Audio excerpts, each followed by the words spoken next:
Hola, ¿qué tal? Muy buenas tardes a todas y todos. Soy Héctor Zavala, coordinador de Relaciones y Gestión de la sede de la UNAM en Boston. Nos da muchísimo gusto darles la bienvenida a nombre del doctor Javier Laguna, director de esta sede, a este conversatorio sobre aproximación transnacional sobre el entrenamiento en salud mental en América Latina y Estados Unidos. El día de hoy estamos muy contentos porque tenemos una iniciativa conjunta entre la UNAM, la Universidad Nacional Autónoma de México, y la Universidad de Massachusetts, liderada en este caso por las doctoras Amy Cook, Gonzalo Bacigalupe de UMass Boston, la doctora Silvia Morales de la Facultad de Psicología de la UNAM, y estoy muy contento porque nuestra colega, la doctora Violeta Félix, ha aceptado el día de hoy ser nuestra moderadora de lujo. Violeta, muchísimas gracias por aceptar y pues nada, estoy seguro que vamos a tener una conversación sumamente interesante y te daría la palabra, doctora Violeta, para que puedas presentar a nuestros panelistas de lujo.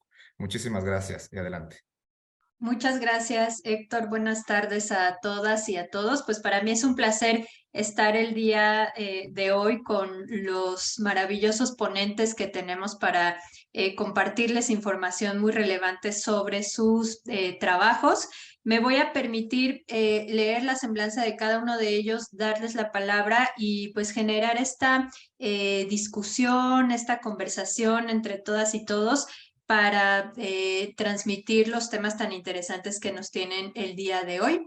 Entonces, voy a empezar presentándoles a la doctora Amy Cook. La doctora Amy Cook es jefa de departamento, profesora asociada y directora del programa de posgrado en consejería de la Facultad de Educación y Desarrollo Humano de la Universidad de Massachusetts, Boston. Es doctora en psicología educativa, ha trabajado en escuelas y organizaciones comunitarias en salud mental, presentando servicios de atención a estudiantes y familias. Su investigación se ha centrado en desarrollar prácticas culturales que promueven el desarrollo de la juventud y resultados orientados a la equidad a través de la investigación participativa en la comunidad con jóvenes, educadores en escuelas y organizaciones comunitarias. La doctora Cook imparte materias sobre consulta colaborativa en escuelas, aspectos éticos, profesionales y legales, consideraciones socioculturales en consejería, investigación y práctica en consejería de psicología, y a través de su enseñanza promueve el involucramiento comunitario y escolar que mejora la calidad socioemocional de las y los jóvenes. Un honor tener con nosotros a la doctora Amy Cook y le vamos a dar la palabra para iniciar con algunas líneas. Adelante, doctora, muchas gracias. Muchas gracias. Es un gran placer estar aquí con ustedes. Y bueno, pues soy como la doctora Violeta dijo, soy profesora asociada y también jefe del Departamento de Consejería y Psicología Escolar aquí en la Universidad de Massachusetts de Boston. Y bueno, antes de ser profesora, trabajaba aquí en Boston con niños y familias, aquí en la escuela pública de Boston, y también en una agencia de la comunidad. Y mientras yo trabajaba aquí, am, veía muchos problemas y entonces hoy voy a hablar sobre lo que yo veía en mi experiencia como trabajadora de salud mental. Ahora, mi trabajo, hago mucha investigación que se enfoque en aprendizaje socioemocional y colaboración, también con la Escuela de Boston. Entonces, lo que yo hablo hoy va a ser en gran parte, se refiere a mi experiencia de trabajo y investigación. Y quisiera también decir que hoy estoy siempre aprendiendo cosas nuevas en cuanto a los problemas y posibilidades que tenemos enfrente a nosotros. Y cuando yo hablo sobre mi experiencia trabajando con niños y familias, estoy siempre aprendiendo. Entonces, me alegro mucho de tener esta posibilidad de dialogar con ustedes. Y bueno, quisiera aprender mucho y voy a pasar ahora a doctora Violeta que pueda introducir yo creo, al doctor Bacigalupe. Así es, así es. Muchas gracias, doctora Cook. Será muy interesante conocer su trabajo y sobre todo creo que esta perspectiva desde diferentes poblaciones con diferentes enfoques, pero siempre orientada a esta atención comunitaria que creo que todos coincidimos en ello, ¿no? Muchas gracias, doctora. Me voy a permitir ahora presentarles al doctor Gonzalo Bacigalupe. Él es profesor de la Facultad de Educación y Desarrollo Humano de la Universidad de Massachusetts, Boston. Es doctor en Educación y Consejería en Psicología, maestro en Salud Pública por la Universidad de Harvard y psicólogo clínico por la Universidad Católica de Chile. Es investigador principal en el Centro Nacional de Investigación para la Gestión Integral de Riesgos de Desastres y profesor asociado en la Facultad de Ingeniería de la Universidad Católica de Chile. Su investigación se ha centrado en el impacto de la adopción de medios emergentes en familias, el papel de las comunidades en línea en pacientes, el uso de medios emergentes para desarrollar resiliencia comunitaria para la reducción de riesgos en desastres y la salud familiar, y ha colaborado con investigadores en Chile, México, Portugal, España, Turquía y Estados Unidos e investigado el papel de tecnologías digitales emergentes en poblaciones vulnerables, incluyendo familias y parejas transnacionales, violencia familiar y política, salud familiar y disparidad y telesalud. Muchas gracias, doctor Gonzalo, por acompañarnos. Bienvenido y adelante. Sí, muchas gracias. Sí, ya no estoy en el Centro Nacional de Desastres en Chile, pero trabajé en ello hasta el año 2020, hasta el comienzo de la pandemia. Muchas gracias por la invitación. Y, a ver, quisiera decir dos cosas acerca de dónde estoy localizado y hacer algunos comentarios que tienen que ver con el tema de hoy, que se relaciona en gran parte al impacto que ha tenido el COVID-19, la pandemia, en la salud mental, de lo cual Silvia, la doctora Morales, está trabajando y donde el tema en el cual yo he estado trabajando en estos últimos 3 años también. En el año 1988 emigré a Estados Unidos sin saber que había emigrado. Fui a hacer el doctorado y me fui quedando, como dicen. Y básicamente he hecho toda mi carrera como terapeuta, como psicólogo y como salubrista en Estados Unidos, pero en el año 2015 comencé a volver por un sabático y por una serie de razones, comencé a hacer trabajo de vuelta en Chile. Después de haber estado un buen tiempo también en España trabajando en el área de la salud. Y por lo tanto, cuando hice de modo muy intencionado el haberme quedado en Chile durante el tiempo de la pandemia. Y eso me permitió poder, por así decirlo, integrar mi trabajo en el área de desastre, con el área de la salud y la salud mental. Por ello yo quisiera, en cierta medida, comencé a estar muy activo en lo que tiene que ver con el desarrollo de políticas públicas en el caso de la pandemia. En un país que conozco bastante bien, que es el mío, pero en el cual había estado ausente por muchas décadas, básicamente. Y hay que decir que el COVID, y espero que algunas de las cosas que digan estos minutos sirvan para después comenzar la discusión. El COVID como pandemia es un clásico desastre, en el sentido de que no es natural, ningún desastre es natural, pero es simplemente un desastre por diseño, por elección, porque en cierta medida el virus es un evento inerte y que temporalmente vive en el aire y en alguna superficie, pero fundamentalmente en el aire que respiramos, y por lo tanto es algo que no tiene las intenciones de una intención específica, pero que al transportarse en las personas y al reproducirse en las personas puede ser bastante peligroso para la actividad humana, y la actividad humana requiere sociabilidad.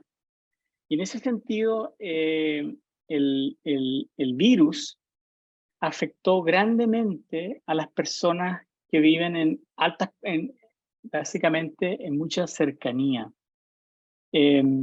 y y ha tenido un impacto que es muy grande en las personas más vulnerables, las más pobres, las que tienen peor alimentación, los que son más viejos o que pasamos la barrera de los 60 años, y cuestionó, sin cambiar nada, por supuesto, porque nuevamente esta es una partícula inerte, cuestiona en cierta medida nuestro modo de vida. Esto, en cierta medida, que era algo que era completamente predecible. De hecho, en febrero del año 2020, cuando esto comenzó, las conversaciones que algunos de nosotros teníamos con otros acerca de esto va a paralizar el mundo, lo decíamos, y era una conversación entre saludistas, nadie lo creía. Nadie pensaba que esto podía ser, y teníamos algunos líderes en el mundo, presidentes y gobiernos, que tampoco hicieron mucho caso del asunto y lo consideraban simplemente una gripe un poco más aguda, pero nada más. Pero en realidad sabíamos que esto probablemente tenía la capacidad que tuvo la gran gripe y pandemia que ocurrió entre el año 1918 y el 2021, etcétera, que cambió el mundo en esa época y que nos ha cambiado hasta ahora. Hay muchas cosas que todavía hacemos que están en relación a lo que sucedió 100 años atrás. Quisiera decir que en general, con este comentario voy a terminar, muchas veces cuando hablamos del impacto que ha tenido la pandemia en la salud mental, en la salud en general, además, no solo la salud mental, tendemos a pensar que estamos hablando de un solo sujeto, de una sola individualidad, cuando en realidad depende de donde uno esté, depende de las condiciones de vida que uno viva, depende del país, pero sobre todo depende de mi nivel de vulnerabilidad básica. Y por lo tanto es una epidemia que es injusta, porque en cierta medida ataca, finalmente mata y enferma a las personas que de alguna manera tienen menos capacidades para poder defenderse y protegerse. Y en ese sentido, cuando hablamos de la salud mental, no solo estamos hablando del impacto en términos del duelo, que la pérdida de muchas personas, la ansiedad que produce, la incertidumbre, etcétera, pero también estamos hablando de la profundización de la inequidad, que al menos en nuestro continente, y cuando digo el continente me refiero al continente americano completo, es muy claro. Eso quisiera plantearlo como un primer brochazo, el tratar de poner esto en un contexto de modo de no olvidar que la pandemia es un desastre político, fundamentalmente. Muchas gracias, doctor Gonzalo, por esta introducción. Sin duda creo que el tema de COVID y los retos y oportunidades que nos ha representado a todas las comunidades va a ser algo transversal en esta conversación, ¿no? Vamos ahora a dar paso a la doctora Silvia Morales. Me voy a permitir presentarla. La doctora Silvia Morales es profesora titular de la Facultad de Psicología de la UNAM y responsable del Laboratorio de Investigación Translacional y Análisis Conductual. Licenciada en Psicología, maestra en Psicología con residencia en Psicología de las Adicciones y doctora en Psicología en Análisis Experimental del Comportamiento por la UNAM. Es miembro del Sistema Nacional de Investigadores Nivel 1 desde 2010. Fue responsable académica de la Maestría en Psicología de las Adicciones, coordinadora de los Centros de Formación y Servicios Psicológicos. Sus líneas de investigación son principalmente la transferencia de las intervenciones breves en adicciones, el estudio de la crianza positiva para la reducción de la conducta problemática severa en niños para la prevención de adicciones, del descuento del valor subjetivo del reforzador en función del tiempo, la probabilidad o esfuerzo requerido para obtenerlo en niños, adolescentes y adultos con problemas de conducta, y la supervisión de profesionales de la salud en la evaluación, manejo y seguimiento de condiciones de salud mental y por consumo de sustancias psicoactivas. Bienvenida, doctora Silvia Morales, y adelante con su mensaje inicial. Qué amable, doctora Félix, doctores Amy, doctor Gonzalo. Para mí es un honor estar compartiendo con ustedes la pantalla, ¿no? Yo me permití preparar algunas breves láminas. ¿Sí me escuchan? Sí, sí, adelante. Muy bien, sí, algo pasó, la computadora se quedó trabada, pero bueno, les comentaba, primero que nada, mi agradecimiento, la oportunidad que me dan de compartir la pantalla con ustedes y poder también resaltar algunas oportunidades que la vida me ha dado a través de la UNAM en México y ahora en la UNAM Boston para trabajar en el marco de la salud mental y la prevención del uso de sustancias psicoactivas, ¿no? Hemos tenido la fortuna también con la doctora Félix de trabajar con nuestros estudiantes en los 3 niveles de formación con los que podemos abordar este entrenamiento a profesionales en la salud mental. A nivel licenciatura en México, a nivel maestría y a nivel doctorado, he tenido la fortuna de trabajar con ellos la habilitación que nos ha llevado también a otros países en América para poder abordar estos riesgos que ya delineaba muy bien el doctor Gonzalo, ¿no? Es cuando llega la pandemia por COVID-19, sabíamos que teníamos ya una crisis por salud mental y en México, bueno, contábamos apenas ya en aquel entonces con 3 profesionales de la salud por cada 100,000 habitantes. Ese fue el marco en el que a mí me tocó trabajar desde los años 90 en la UNAM y poder desarrollar estrategias en nuestros estudiantes para la prevención y la promoción de la salud en el nivel comunitario, pero también para el trabajo en salud mental en el primer nivel de atención y en el nivel especializado, como ya lo decía la doctora Félix, en mi caso, en la maestría en psicología de las adicciones. Posteriormente, en el doctorado, poder guiar líneas de investigación en salud mental y prevención de adicciones también me ha permitido, como lo comentaba ahora, llegar a otros países, a Colombia, a Chile, ¿no? A Uruguay, países que han confiado en la UNAM para poder pues abordar estrategias basadas en la evidencia para la atención de la salud mental. Con esta oportunidad, pues hemos podido desarrollar en nuestros profesionales de la salud a nivel América Latina, no solamente conocimientos sobre lo que es el riesgo a la salud mental y cómo abordarlos en función de la evidencia científica para el cambio a nivel comunitario y en primer nivel de atención, sino que hemos tenido la oportunidad de trabajar también con la habilitación y la evaluación de actitudes profesionales hacia estas condiciones de riesgo a la salud mental. Ustedes mejor que yo saben, ¿no?, que trabajar salud mental nos enfrenta al estigma, a la discriminación, a la exclusión social de las personas que ya tienen un riesgo más avanzado, ¿no? Y que entonces nuestros profesionales de la salud pues aprenden con nosotros a eliminar el estigma, a trabajar con esas condiciones, pero sobre todo ayudar a nuestras familias a desarrollar estrategias para mejorar sus condiciones de salud mental. A lo largo de la pandemia tuvimos esta oportunidad y pues hemos logrado contribuir con un par de profesionales más por cada 100,000 habitantes, es poco, ¿no? La verdad es que no es un avance lo suficientemente grande para abordar todos los riesgos que existen en México como en Estados Unidos o en el mundo, pero sabemos que es muy importante como docentes en la UNAM contribuir a la formación de nuestros profesionales. Hoy la UNAM Boston y la UMass me dan la oportunidad de compartir con ellos también un proyecto muy importante para nosotros, que es la atención a la salud mental de nuestros connacionales en varias pues, entidades y comunidades en Estados Unidos, ¿no?, donde el mexicano se inserta pues, para trabajar, para desarrollarse también profesionalmente, pero que pues no con ello pues exenta el riesgo a la salud mental y por uso de sustancias psicoactivas. Hemos hoy día, ¿no?, contribuido a esta relación y esta coordinación en salud mental y prevención de adicciones, ahora con la UNAM Boston y con la UNAM de Boston, la UMass, perdón, y con la UNAM Boston allá en Massachusetts.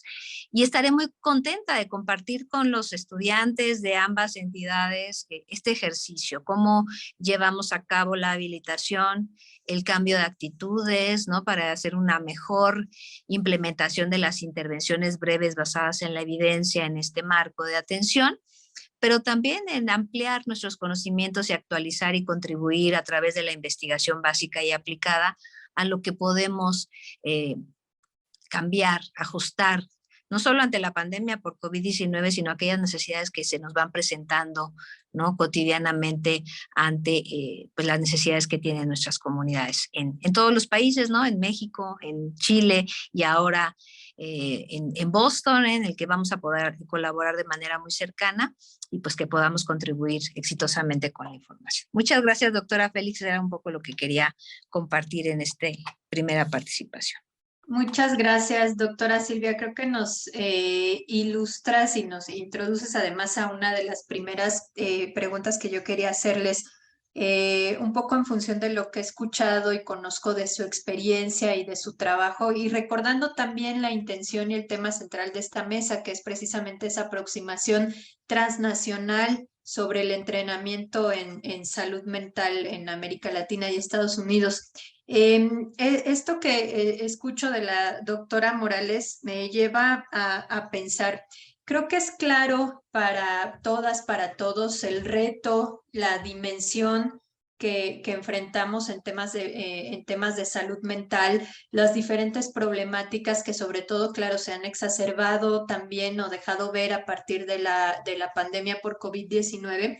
Y me gustaría que comentaran un poco acerca de las personas que atienden estas problemáticas, ¿no? De los profesionales de la salud, o a lo mejor no necesariamente profesionales de la salud, tal vez son líderes comunitarios, tal vez son profesores, maestros, maestras en las escuelas, ¿no? Que se ven en la necesidad de atender de alguna manera las problemáticas relacionadas con salud mental en sus poblaciones. Entonces, si nos pudieran compartir un poquito quizá las principales problemáticas de las comunidades con las que ustedes trabajan, pero sobre todo esas características de los profesionales de la salud, cuáles son también sus necesidades, sus retos, ¿no? Como personas que se enfrentan de primera línea a los indicadores en salud mental. Doctora Amy, si quieres compartirnos. Sí, gracias, sí. Bueno, pues la primera cosa que para nosotros que yo pensaba aquí en los Estados Unidos y aquí en Boston, porque mayormente trabajo aquí, es que últimamente con la pandemia tenemos un problema que no hay suficientes psicólogos y las principales necesidades ahora es acceso, ¿no? Que no hay suficientes consejeros, psicólogos, no tienen espacio o cupo para asistir a los clientes, entonces hay una lista grande de espera y también los problemas son varios. Se tratan de aumento de ansiedad y estrés para niños y adultos, estrés en familias.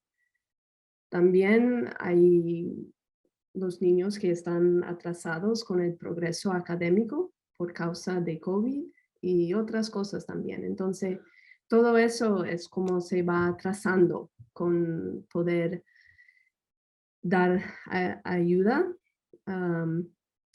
y no hay suficiente tiempo tampoco. Y crea un problema con el sistema completamente. Y yo puedo hablar más sobre eso, pero quisiera dar más tiempo a mis colegas aquí a ver qué piensan ellos.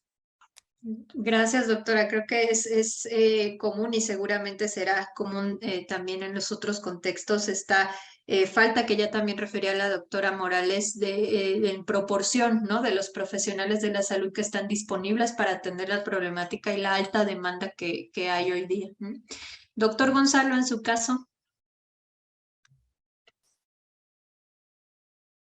Sí, quisiera contarte un poco la experiencia en el contexto. He trabajado con hartos grupos de, por ejemplo, de padres, madres en el área de Worcester, el medio de Massachusetts, por así decirlo, con familias en el Latinx communities, en las comunidades latinas.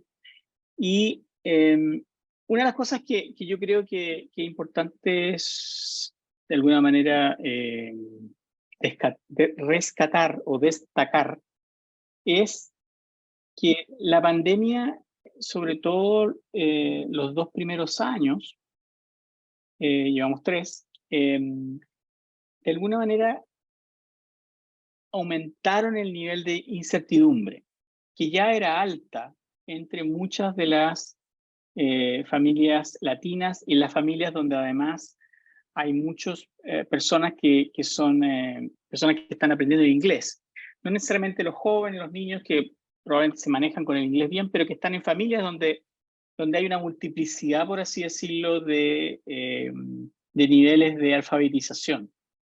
Y yo creo que ya en ese contexto, cuando se trata de un problema de salud, se producen bastantes dificultades, pero a eso le agregas la situación del COVID y le agregas en cierta medida el encierro y también el tener que asumir, por así decirlo, un mayor rol en la parte educativa y la pérdida de trabajo y una serie de otras cosas que de alguna manera revolucionan cierta cotidianidad. Pero debo remarcar que en muchos casos esa cotidianidad ya era incierta, porque hay personas que no tienen documentos para trabajar, porque están siendo racializados o xenofobizados, de alguna manera discriminados, y porque la pandemia también eliminó la posibilidad de moverse de un lado al otro. Hay una comunidad latinex que es puertorriqueña, que básicamente va y vuelve entre la isla y el continente, y también hay algunos centroamericanos que a veces tienen la posibilidad de hacerlo, pero de alguna vez se produjo un estrés mayor en esa área también, ¿no? Abuelos que a lo mejor se vienen a pasar el verano o un periodo para cuidar a los niños, para ayudar a la familia, o al revés, las remesas que van desde un lado al otro se disminuyen o se eliminan. Entonces, todo ese contexto yo creo que de incertidumbre es importante. Otra cosa que a veces se dice poco es que el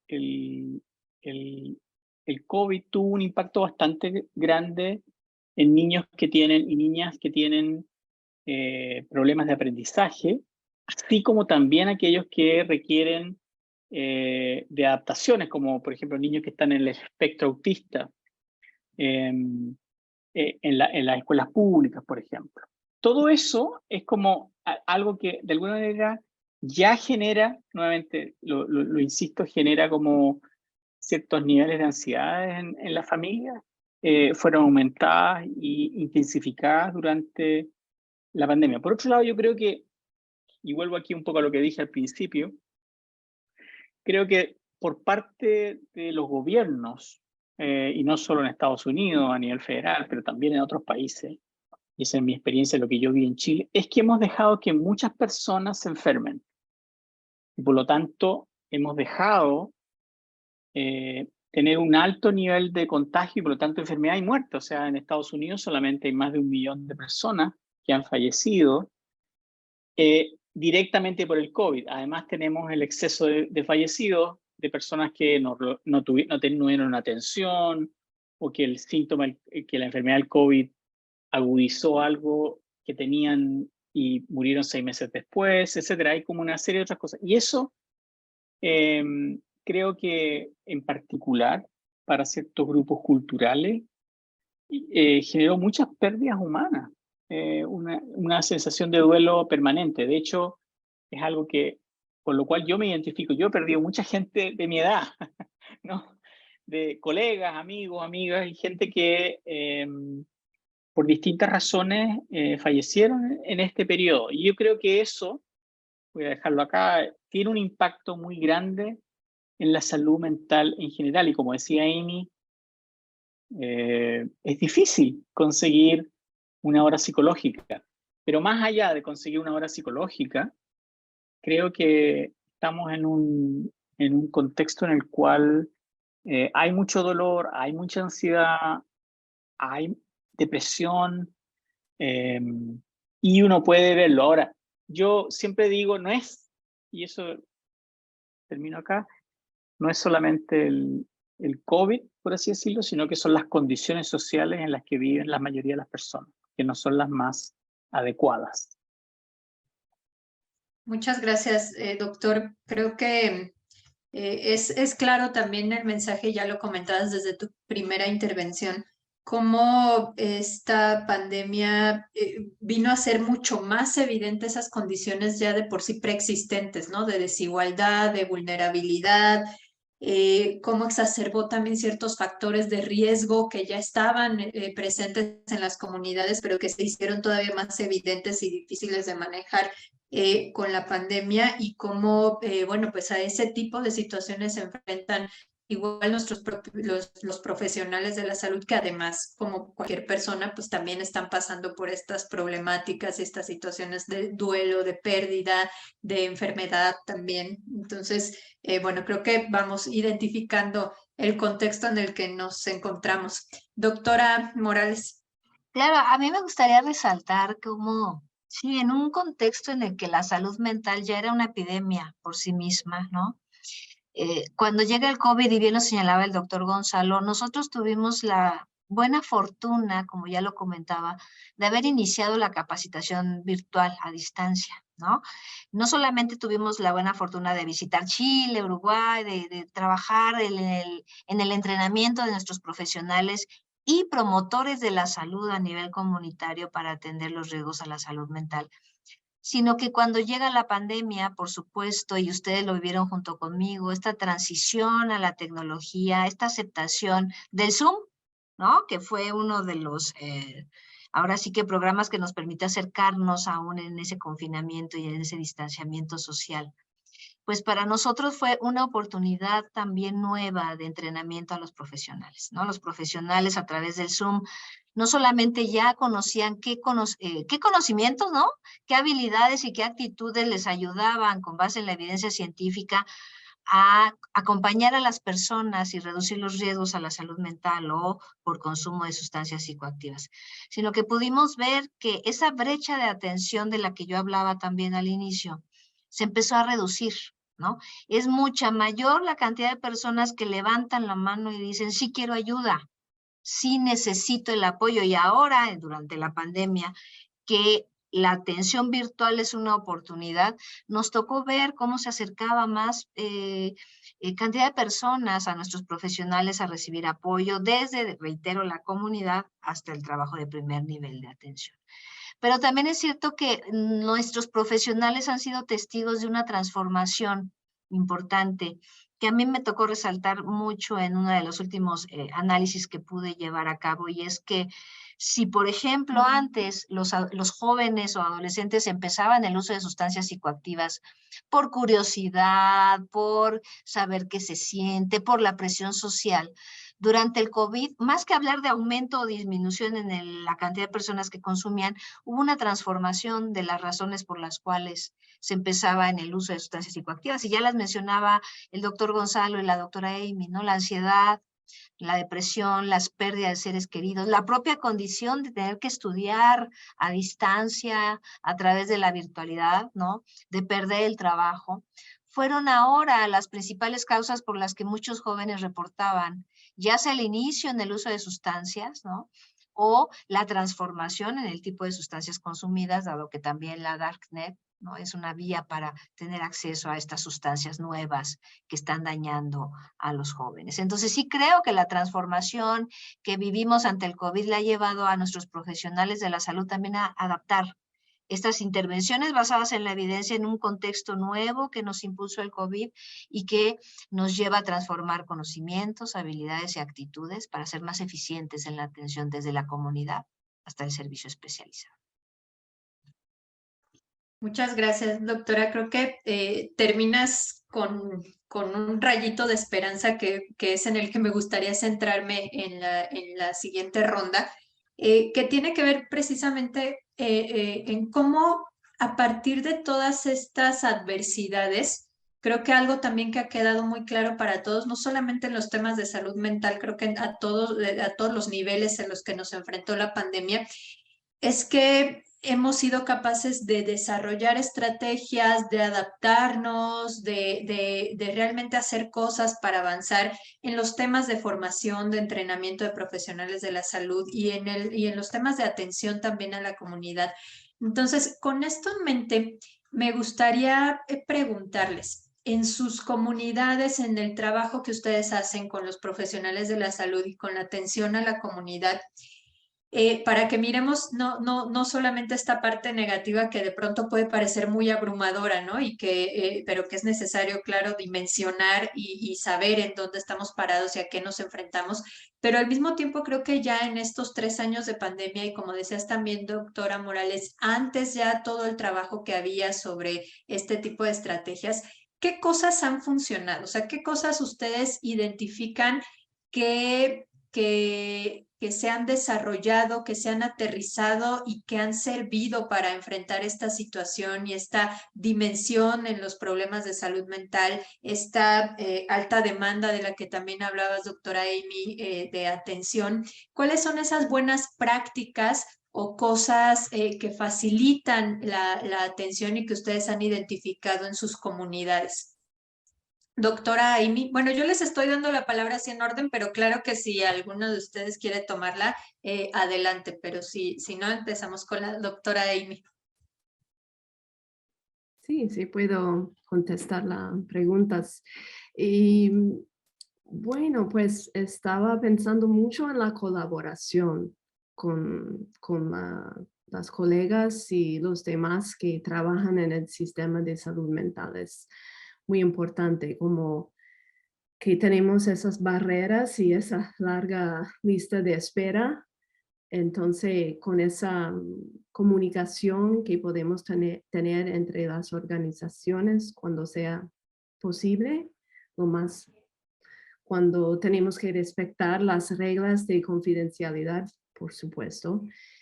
Y bueno, también trabajando como un equipo es mejor forma para poder enfrentar las brechas en el sistema, porque así, pues, colaborando podemos ayudar mejor, yo creo, mejormente. Otra cosa que yo quería decir es, veo movimiento también en cuanto a la atención aquí en la ciudad de Boston, por ejemplo. Hay acción para poder aumentar fondos, de tener más estudiantes de psicología biculturales y bilingües aquí en la universidad. O sea, tenemos ahora hay una beca a que estamos aplicando, porque aquí en la ciudad hemos visto que en el 2021, por cada 10 trabajadores de salud mental que entraron en el campo, 13 de ellos salieron en el mismo año. Así que hay un grande problema de retención, pero la ciudad está poniendo más atención para poder arreglar el problema. Entonces, con los fondos, también con la política, por ejemplo, si se puede a través de mejorar, aumentar el reembolso de seguro, y también se puede aumentar los salarios de los trabajadores, por ejemplo. Así que quizás ellos que salen del campo público para trabajar privadamente, quizás si se puede poco a poco aumentar los salarios, puede mejorar el problema. Entonces hay que ser como una colaboración grande entre el sistema, pero también trabajar en cuanto políticamente y hacer advocacy, como se puede decir, para mejorar el sistema. Muchas gracias, doctora. Creo que el mejor ejemplo de colaboración es que estamos aquí hoy día en esta mesa discutiendo, compartiendo experiencias, y creo que es algo que naturalmente nos trajo la pandemia, ¿no? Esta posibilidad de conectarnos con personas, con instituciones, con organizaciones que a lo mejor, como lo pensábamos todo mucho más presencial antes de la pandemia, pues era más difícil, no había como tanta oportunidad, y creo que sí, sin duda la colaboración y la comunicación entre las diversas instituciones, organizaciones ha favorecido mucho el trabajo en materia de salud mental, esta unión de esfuerzos, y claro también que este tema como empezó a ser, ¿no? tan abrumador, de una dimensión tan grande, también trajo como una consecuencia positiva, pues toda la atención también a esos temas y la atención que deriva entonces en mayores financiamientos, mayores recursos también en los proyectos también de investigación, pero también en las políticas públicas, ¿no? Entonces, sin duda, han sido grandes oportunidades. Gracias, doctora, por compartirnos. En su opinión, doctor Gonzalo.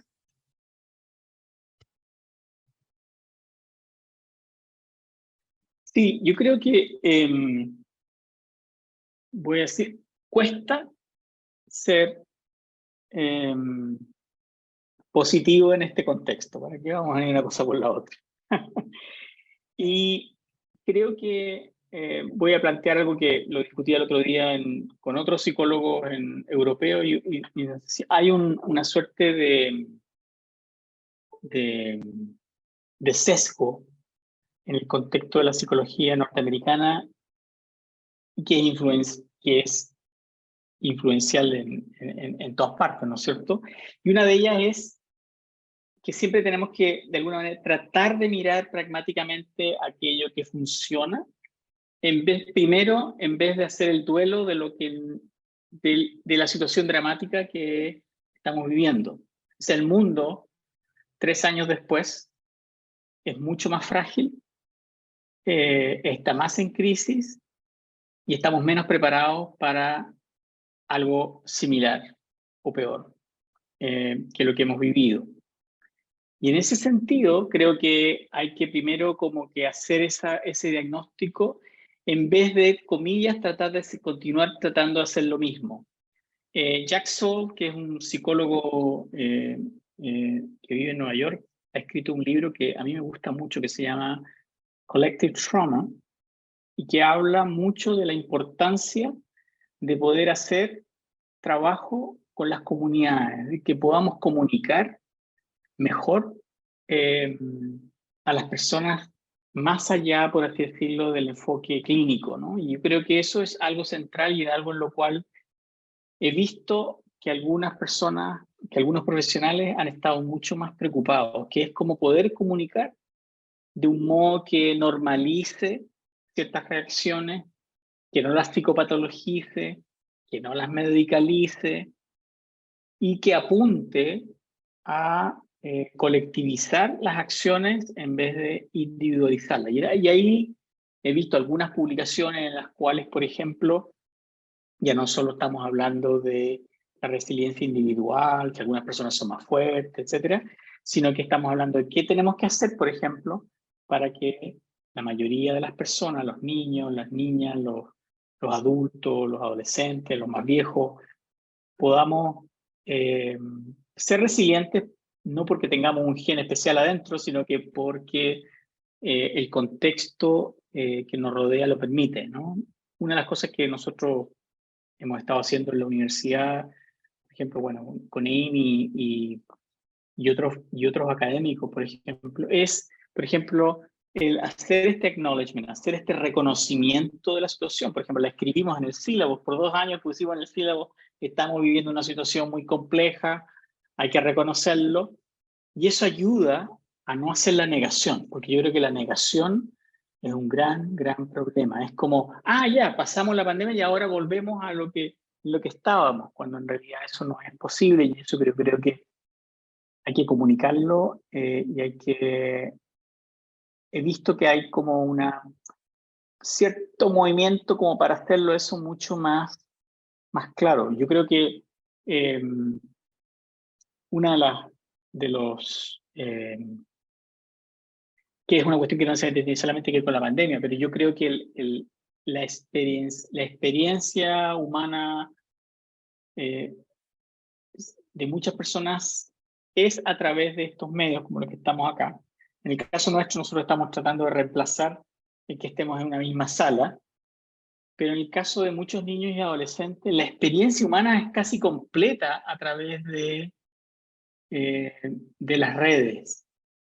Y esa es una cuestión que tenemos que pensar un poquito más acerca de qué vamos a hacer con eso, porque no tiene que ver tanto con eliminar el medio, porque básicamente es como eliminar la electricidad, o sea, es como...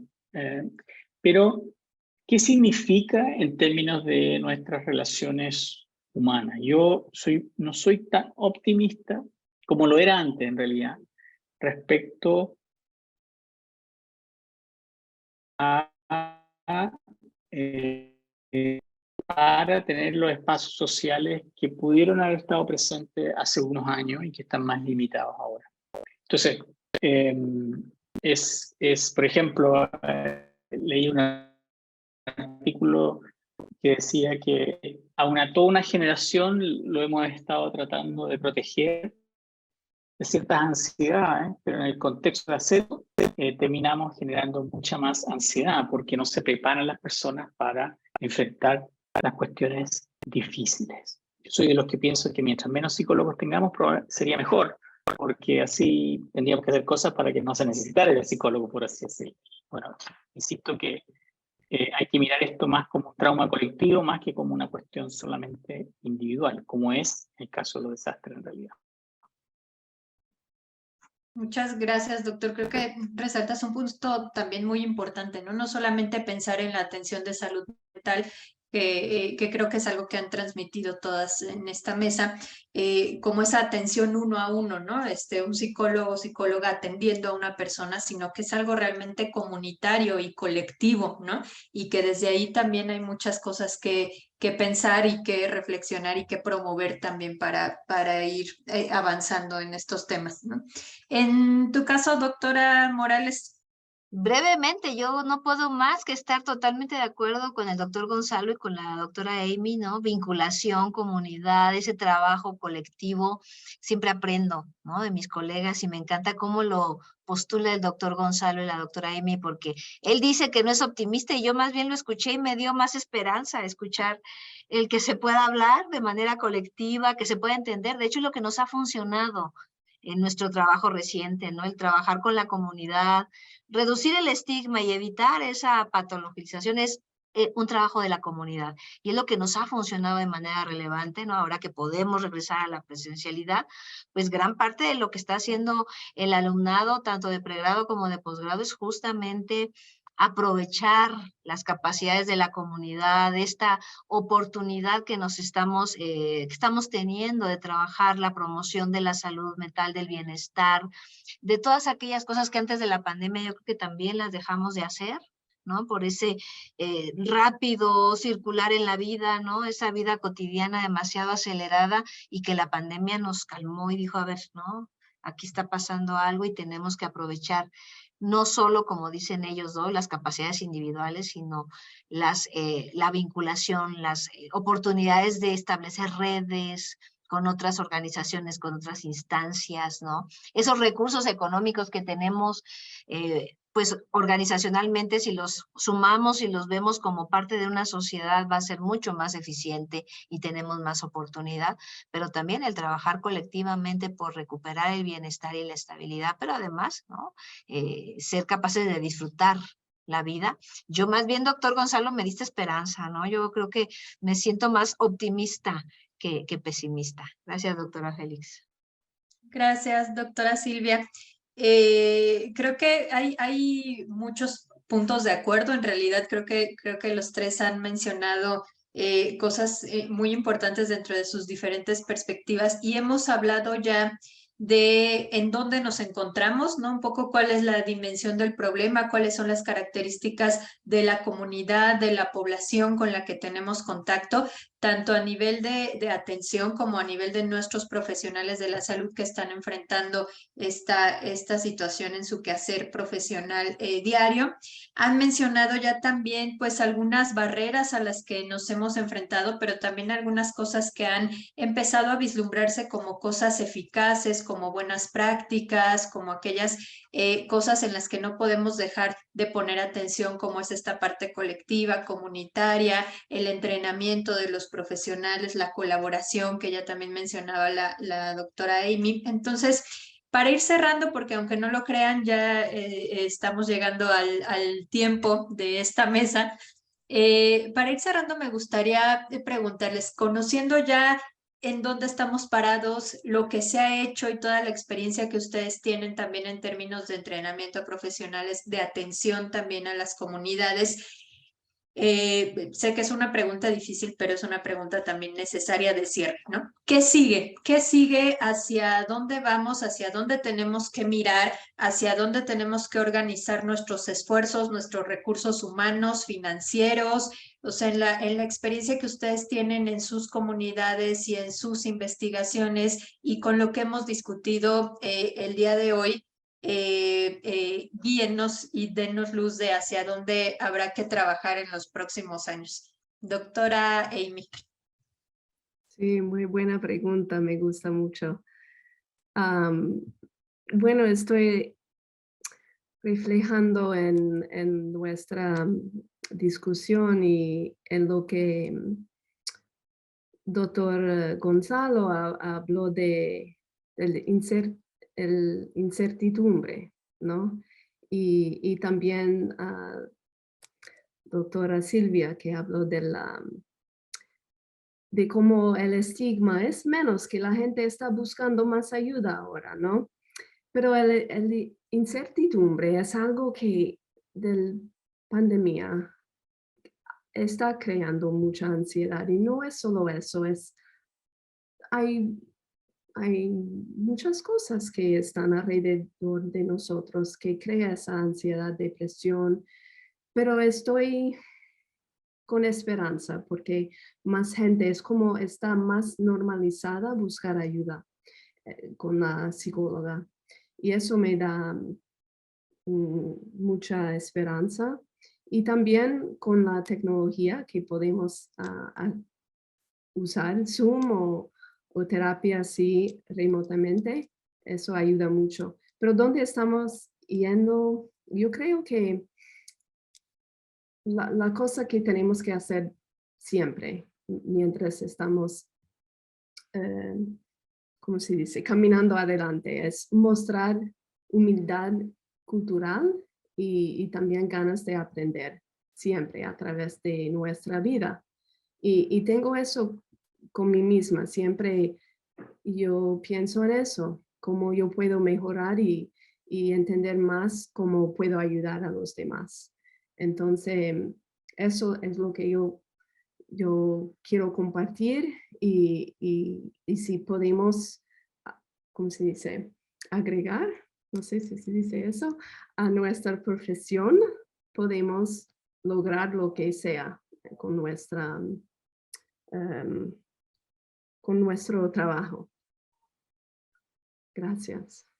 Muchísimas gracias, doctora Amy. Creo que esta actitud de constante aprendizaje y constante búsqueda de mejorar y de avanzar es algo que sin duda pues caracteriza a nuestros ponentes del día de hoy, pero creo que también es una muy buena recomendación el mantener esta actitud para enfrentar estas y otras problemáticas, ¿no? Que nunca terminamos de aprender y nunca terminamos de conocerlo todo y creo que dimensionar esto y también como decía el doctor Gonzalo, bueno, no negar todo lo que pasó, sino irlo digiriendo, procesando y avanzando en función de ello, ¿no? Muchísimas gracias, doctora Amy. Doctor Gonzalo, ¿hacia dónde vamos? Bueno, yo creo que una de las primeras cosas es no olvidar. Yo creo que es súper importante, a ver, en general muchas personas se disocian para poder sobrevivir y es normal que uno lo haga en un cierto periodo, pero yo creo que es importante que como sociedad y que como individuos, que como familia, no olvidemos y eso significa generar espacios de memoria. Aquí ocurre una tragedia todavía, fallecen demasiadas personas que no debieran estar falleciendo, hay muchas personas que se enferman y eso yo creo que es importante construir espacios para que haya memoria.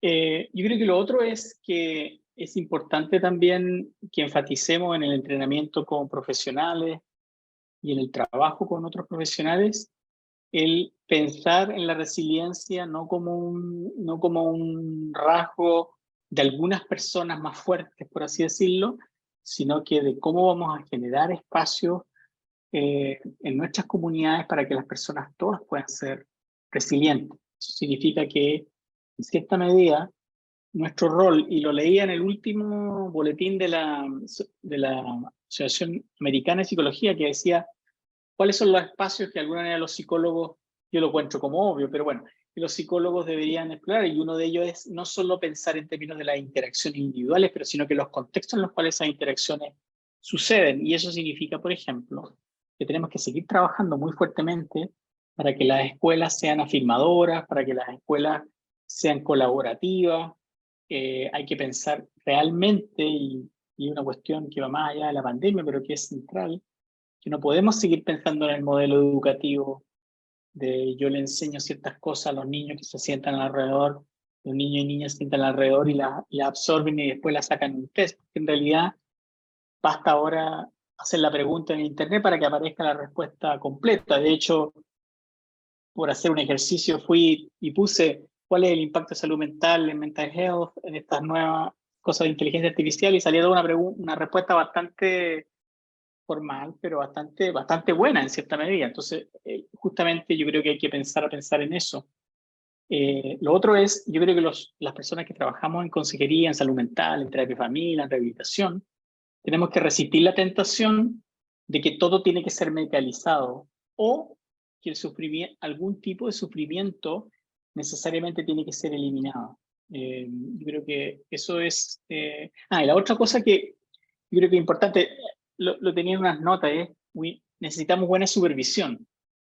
Cuando digo buena supervisión, me refiero no solo a una supervisión contenedora por parte, por ejemplo, de los que están a cargo de niños y adolescentes, pero también supervisión de nuestra parte en relación a otros profesionales, de modo que podamos reconocer que uno a veces no sabe qué hacer, y que eso, el no saber qué hacer, no es necesariamente una mala actitud, si es que uno pide ayuda para ver qué se puede hacer, ¿no? Porque, como decía Silvia recién, a ella le parecía optimista mi perspectiva, yo también creo que hay un meta optimismo en aceptar que la cuestión no está tan bien, ¿no? Porque yo creo que de ahí se puede empezar a trabajar de modo de poder salir de este trauma. Eso, obvio, además, que todo esto se tiene que hacer de modo que para adelante tenemos que pensar de modo localizado. Yo por eso en ese sentido pienso que es tan importante la investigación que Silvia va a hacer en Estados Unidos para tratar de hablar con los inmigrantes, ver la cosa transnacional, porque hay que pensar a nivel local. Yo creo que hay más distinciones interesantes de hacer con pequeños grupos, comillas, que con simplemente un promedio de todo, ¿no? Y bueno, eso lo veo como algo súper relevante. Eso. Muchísimas gracias, doctor. Salen ideas y líneas de trabajo y líneas en las que poner atención, la supervisión, el entrenamiento de nuestros profesionales de la salud, pero también el autocuidado de los profesionales de la salud, ¿no? El mirarlos como lo que son, personas que también tienen miedos, duelos, problemáticas, y el mirar también estos cuidados que requerimos como profesionales es sin duda muy importante. Muchas gracias, doctor.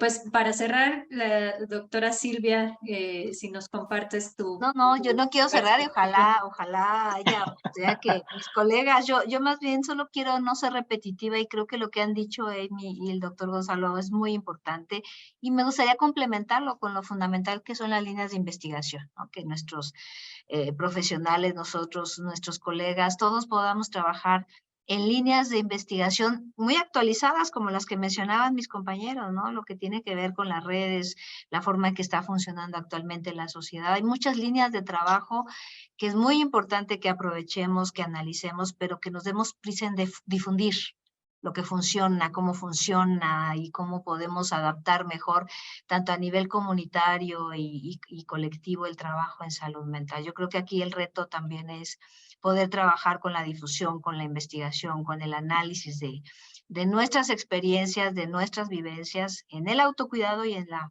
formación de nuestros estudiantes. Nos van a dar una pauta muy importante de por dónde seguir, dónde está el camino para seguir avanzando. Y el acompañamiento, yo quiero agradecer a Emi y a Gonzalo porque estar con ellos, ahorita yo sé que todavía a distancia, ya estaré por allá, ¿no?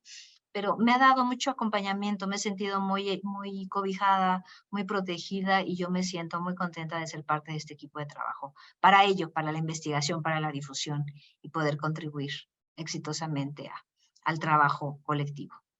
Muchas gracias, doctora Félix. Muchísimas gracias, doctora Silvia. Creo que es muy bonito llegar a esta conclusión, que sé que no es una conclusión definitiva, por supuesto, para nada, pero de que en esta mesa se haya resaltado tanto también ese trabajo colaborativo y de investigación, porque sin duda todas las experiencias que nos han compartido, su perspectiva y demás, no es meramente una opinión personal, ¿no? Sino que sale de toda esta experiencia también de investigación, de contacto con la comunidad directamente, del contacto con los profesionales de la salud. Entonces creo que vale la pena también pensar en estas acciones basadas en evidencia, ¿no? Y que se generan de la investigación, de los propios datos de las comunidades, del propio trabajo de los profesionales de la salud en las comunidades, y creo que eso también es muy, muy valioso, poder retribuirle a la comunidad, a la población, cómo vamos contribuyendo y avanzando en estos temas, ¿no? Pues muchísimas gracias a todas, a todos, a nuestros maravillosos ponentes. No sé si alguno quisiera hacer algún comentario final, sino para pasarle la palabra a Héctor para el cierre. Me ha dado un gran placer. Muchísimas gracias del invito. Muchas gracias, doctora Amy. Muchas gracias, doctora Amy, doctor Gonzalo, doctora Silvia. Gracias por la oportunidad, doctora Félix, también. Gracias Gracias. por compartirnos su maravilloso trabajo. Sin duda es un privilegio. Esperamos que la gente que nos acompaña en la transmisión, que va a ver este conversatorio, le parezca también tan interesante como nos ha parecido a nosotros, y que se sumen, ¿no? Sobre todo a los esfuerzos que se están haciendo. Y bueno, pues muchísimas gracias y un privilegio como siempre escuchar de su trabajo. Muchísimas gracias, Héctor, también. Adelante. No, hombre, pues muchísimas gracias a ti, Violeta, por ayudarnos con esta mesa y estamos realmente muy honrados de haber tenido este panel con académicos de tanto renombre en México, en Estados Unidos. Muchas gracias a los tres. Desde UNAM Boston estamos muy emocionados por este semestre que vamos a tener acá, la doctora Silvia en UMass Boston. Recuerdo que platicábamos con el doctor Gonzalo el año pasado, si habría posibilidades, si no habría posibilidades. Luego con la doctora Cook, y bueno, y esto ya va a ser una realidad, y este es el primer, digamos que producto de ya la que seguramente va a ser una relación fructífera y no se va a quedar en 5 o 6 meses de trabajo. Segurito que van a haber muchos trabajos, muchas colaboraciones, estas líneas de investigación que comentabas, doctora Silvia, pues que se fortalezcan. Que se haga asociaciones estratégicas, que la UNAM y UMass Boston ya llevan 5 años, dicho sea de paso, que estamos acá en la Universidad de Massachusetts. Entonces, bueno, pues mil gracias. Y bueno, síganos la pista, vamos a tener más actividades en torno a este tema durante el periodo que está acá la doctora Silvia. Entonces, bueno, pues nada, muchísimas gracias a todos por participar, muchas gracias a toda la audiencia y pues nos vemos en el siguiente conversatorio. Que tengan un excelente día.